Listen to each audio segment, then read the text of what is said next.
मनाली की शाम उस दिन कुछ अलग थी। हवा में एक कच्ची ठंड थी, जैसे पहाड़ किसी को चेतावनी दे रहा हो। बादल धीरे धीरे काले होकर घाटी के ऊपर मंडरा रहे थे, लेकिन तीन दोस्त अर्जुन, दिशा और तान्या उत्साह से भरे हुए होटल के बाहर खड़े थे। उन्हें जरा भी अंदाजा नहीं था कि इस यात्रा की रातें उनकी जिंदगियों को हमेशा के लिए बदल देने वाली थी। तान्या गहरी सोच में खोई हुई खड़ी थी। उसकी आंखों में किसी अनजाने आकर्षण की चमक थी, जैसे उसे वन ने पहले ही बुला लिया हो। क्या हुआ तान्या, जब भी तुम सोचती हो तो तुम्हारे दिमाग में कुछ चलता रहता है। तान्या हल्का सा हंसती है। मनाली आए और हिडिंबा देवी के मंदिर में नहीं गए तो फिर कुछ नहीं किया। ये वाक्य दिशा के रगों में जैसे बर्फ घोल गया। क्या मतलब है तुम्हारा? तान्या मुस्कुराई, एक अजीब अनजानी चमक के साथ। तुम तो जानती हो मुझे एडवेंचर वाली जगहें घूमने का कितना शौक है। हम कल सुबह ही जंगल में चलेंगे।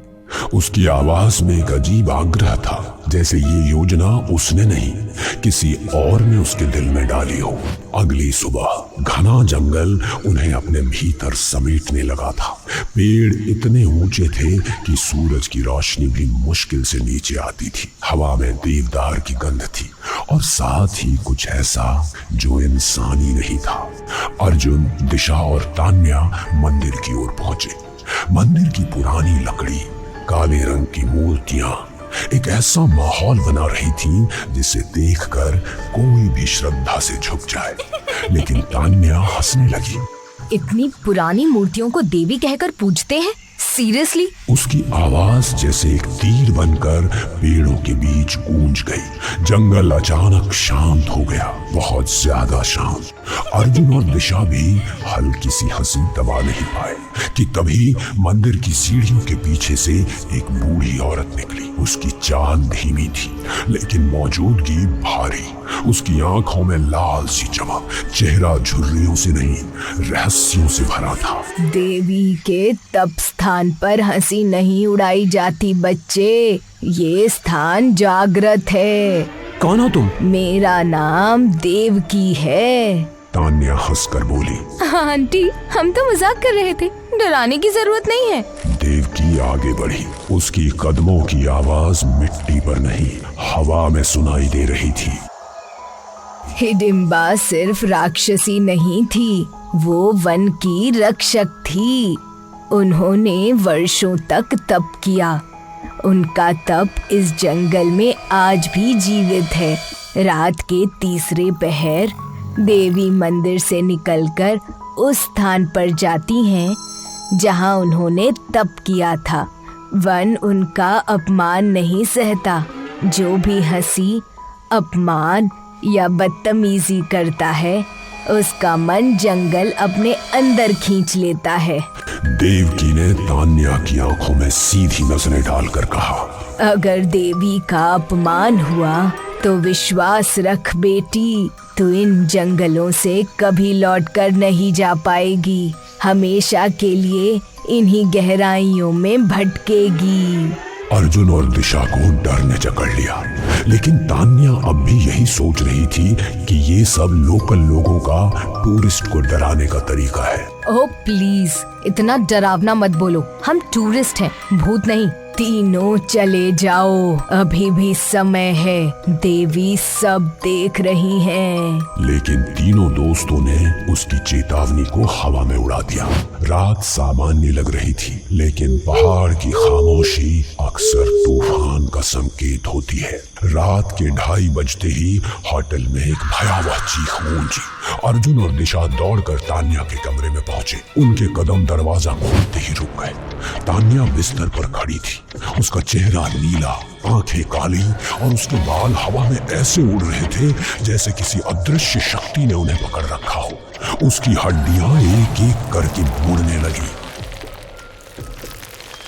किसी पेड़ की सूखी टहनी की तरह टूटती हुई आवाजें कमरे में भर गईं और तभी उसने गहरी भर्राई हुई आवाज में कहा, तुमने वन की देवी का अपमान किया है। उसी पल होटल के कांच की खिड़की अपने आप टूट गई। तान्या खिड़की से छलांग लगाकर बाहर अंधेरे में दौड़ गई। अर्जुन और दिशा उसके पीछे भागे, लेकिन बाहर का जंगल आज उन्हें पहचान नहीं रहा था। हवा भेड़िए की तरह चिल्ला रही थी, पेड़ों की शाखें जैसे रास्ता रोक रही थी। धरती की गंध भी अचानक बदली हुई थी, मानो जंगल खुद जिंदा हो। तान्या दौड़ती दौड़ती वापस हिडिंबा देवी मंदिर में घुस गई। मंदिर का प्राचीन दरवाजा अपने आप खुला। अंदर अंधेरा था, लेकिन वो अंधेरा साधारण नहीं, वो किसी शक्ति का घर था। तान्या अंदर पहुंचते ही गायब हो गई, जैसे मंदिर की हवा ने उसे निगल लिया। अराजक हवा, चरमराती लकड़ी, जैसे मंदिर धीरे धीरे जीवित हो उठा।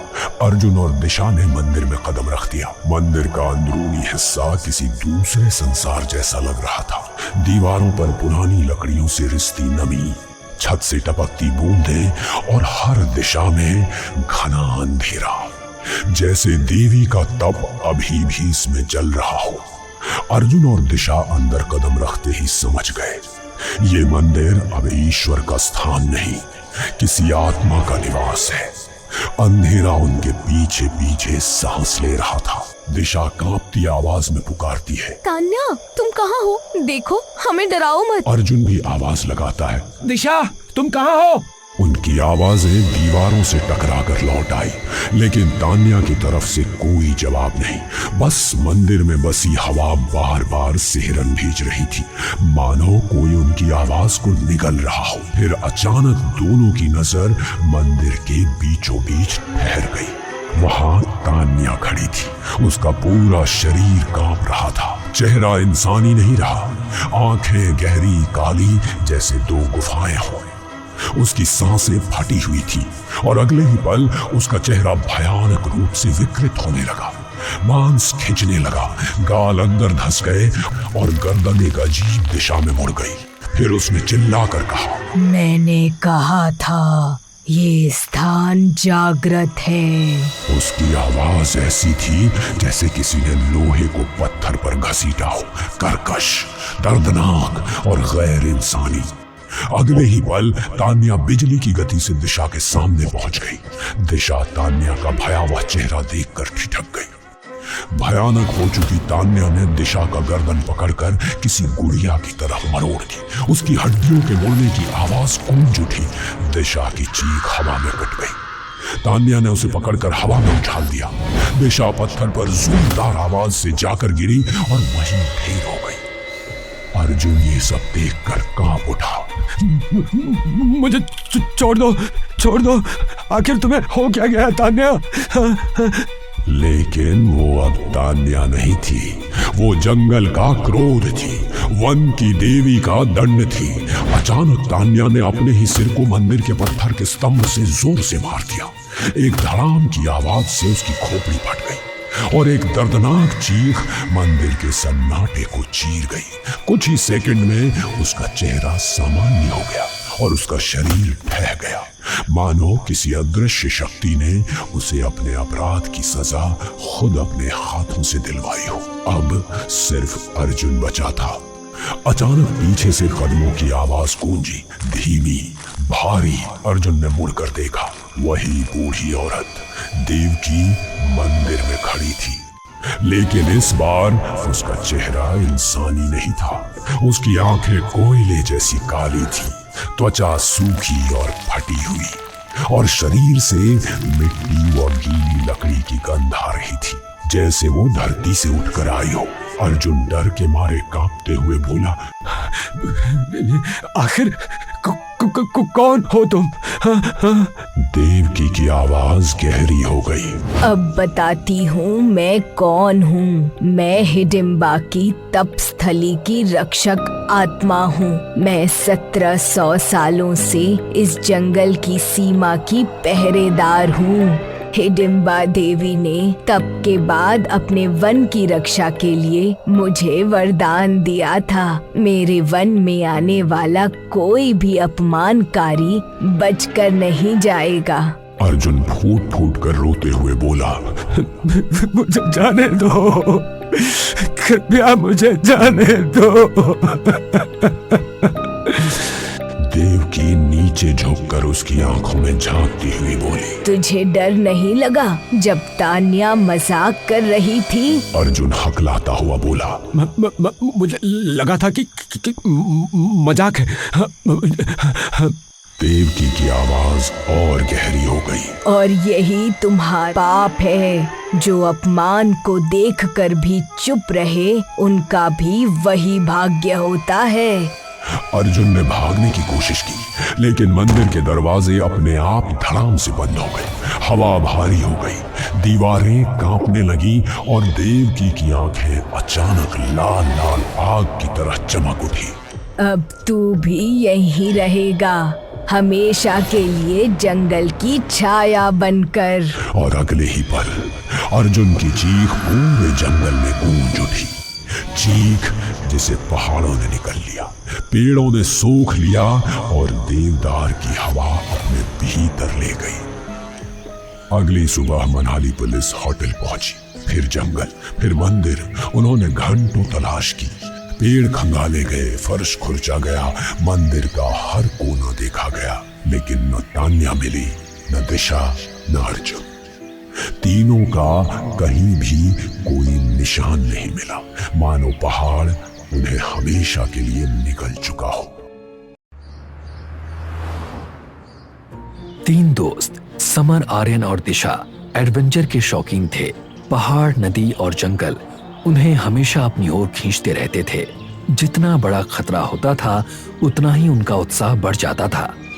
कॉलेज का गार्डन उस दिन भी रोज की तरह शांत था, लेकिन उस शांति के भीतर किसी आने वाले डर की हल्की सी आहट छुपी हुई थी।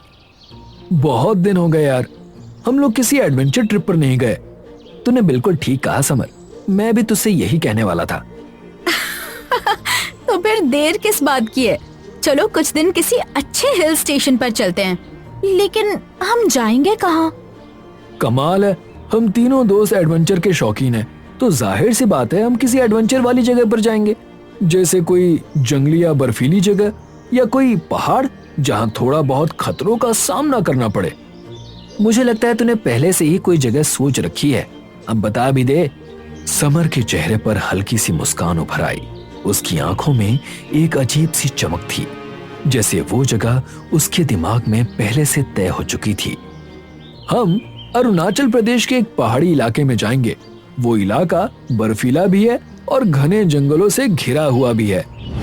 अगले ही दिन तीनों दोस्त अरुणाचल प्रदेश के पहाड़ों के बीच बने एक पुराने रिसोर्ट में बैठे हुए थे।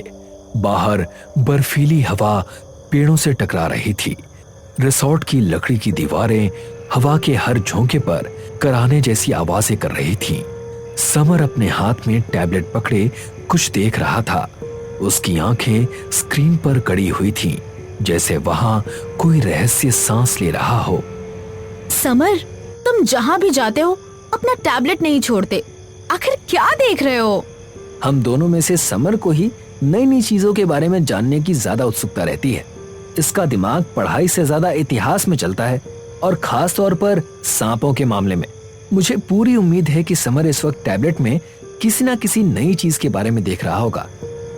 आर्यन की बात सुनकर दिशा चौंक गई। उसकी आंखों में डर की हल्की सी परछाई उतर आई। ओह माय गॉड, अब मेरी समझ आया कि आखिर तुम हमें यहाँ पर क्यों लेकर आए, क्योंकि इस जगह पर सांप और एनाकोंडा पाए जाते हैं। समर ने टैबलेट बंद कर दिया और वो मुस्कुराया। वो मुस्कान सामान्य नहीं थी, उस मुस्कान में लालच और खतरे की गंध थी। तुम बिल्कुल सही कह रही हो दिशा, यहाँ एनाकोंडा नजर आते हैं। मैं खास तौर पर उसे देखने के लिए ही तुम दोनों दोस्तों को यहाँ साथ लेकर आया हूँ। क्या मतलब?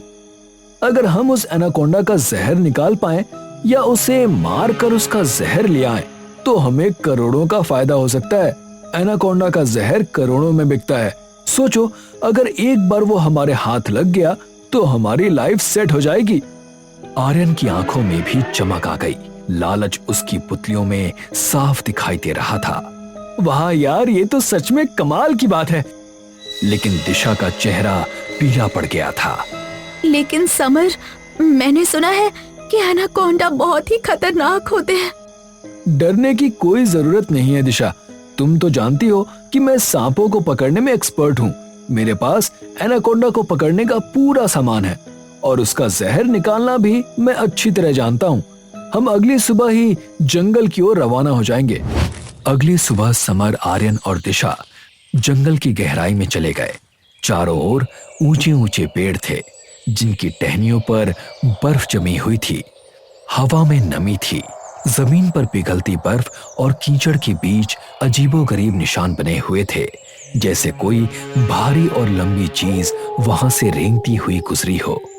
हर कदम के साथ जंगल और ज्यादा खामोश होता जा रहा था। पक्षियों की आवाजें गायब थी। पेड़ों के बीच फैली मोटी लताएं सांपों की तरह लिपटी हुई थीं। कई जगह जमीन पर पुरानी खाल पड़ी थी जो किसी विशाल सांप के वहां होने की गवाही दे रही थी।